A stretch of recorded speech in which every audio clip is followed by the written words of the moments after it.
होता है। आप खुद ही देखें ना कि इंडिया की जो इकोनॉमिक स्टेबिलिटी है, पॉलिटिकल स्टेबिलिटी है, जो उनके आप कह लें कि फाइनेंशियल स्टेबिलिटी है, और पाकिस्तान की जो स्टेबिलिटी है उसको कंपैरिजन करें। अब वो G20 का भी हिस्सा है, जो उनकी इकानमी है वो टॉप 5 में आ गई है दुनिया में, ठीक है। इसके अलावा जो उनका पासपोर्ट है उसकी रैंकिंग देखेंगे, पाकिस्तान वर्स्ट 3 में आता है, उनका उसमें आता है। इंडिया पाकिस्तान से 14 अगस्त 15 अगस्त 1947 से हर चीज़ में आगे है। इसका मतलब ये है कि पाकिस्तान को आज़ादी ही नहीं मिली। कह लें कि एक फैंटेसी में रखा गया अभी तक कि हम एक वो सुपर पावर बन जाएंगे और मुस्लिम पूरी दुनिया को डोमिनेंस कर लेंगे, सबसे अफजल है, पाकिस्तान नूर है और नूर को कभी जवाल है। ये सब का सब एक झूठ है, ये फैलाया गया है।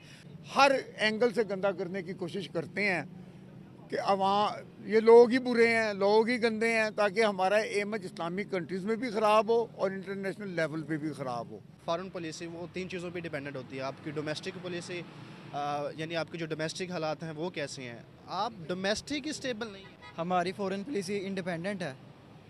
देखिए ना, हमारी फ़ॉरेन पॉलिसी इंडिपेंडेंट नहीं है। हमारी फ़ॉरेन पॉलिसी उस वक्त तक बेहतर नहीं हो सकती जब तक हमारे डोमेस्टिक हालात हैं ना, उनको आप बेहतर नहीं करेंगे। डोमेस्टिक हालात में हम कहाँ हैं? हम अभी तक 9 में ही पे अड़े हुए हैं, ठीक है। हम वहाँ से आगे नहीं जा। आप कह रहे हैं कि पॉलिसी जैसी मर्जी बना ले, सबसे पहले हम अपने डोमेस्टिक जो हमारी सिचुएशन है उसको बेटर करें। हाँ, ये जो चीज़ें होती हैं ना, ये इंटर रिलेट होती हैं। अगर आपका, आसान अल्फाज में बताऊँ, घर अंदर से ठीक नहीं है तो आप उसको बाहर पोर्ट्रे उस तरीके से नहीं कर सकते।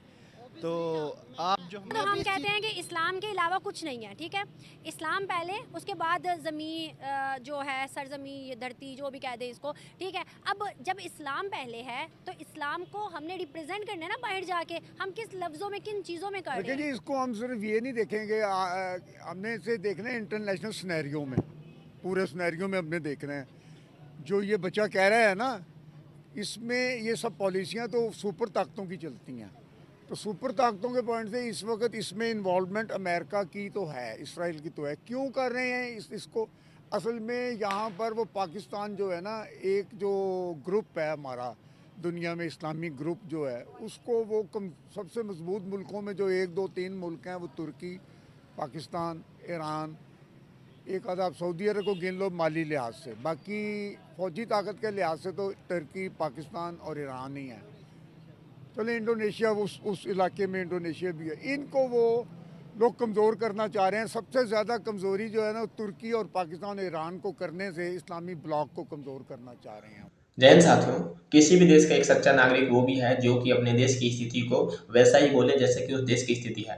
ना तो उससे बढ़ चढ़ कर बोले, ना ही उसकी भक्ति में ऐसी अंधभक्ति में उतर आए कि उस देश की कमी उसे नजर ही ना आए।